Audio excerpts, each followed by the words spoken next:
Nay, tago mo nga tong pera ko. Kukunin ko bukas na Sabado. May bibilhin ako sa palengke. Wow! May pera si ate. Papatago niya kay nanay.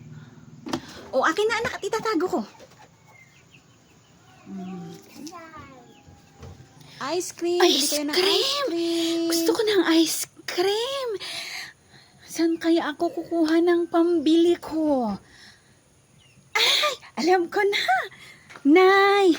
Sabi ni ate, hingi daw ako ng 20. Bawas mo sa pera niya yung binigay niya. Nagsasabi ka ba ng totoo, anak, na pinapakuha ng ate mo yung 20?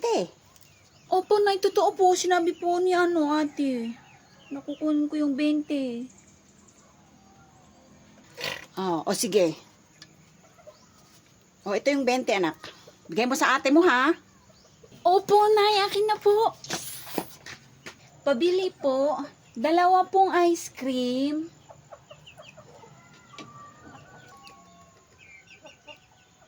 Ate, ice cream tig-isa tayo. Wow, ice cream! Saan ka kumuha ng pinangbili mo nito?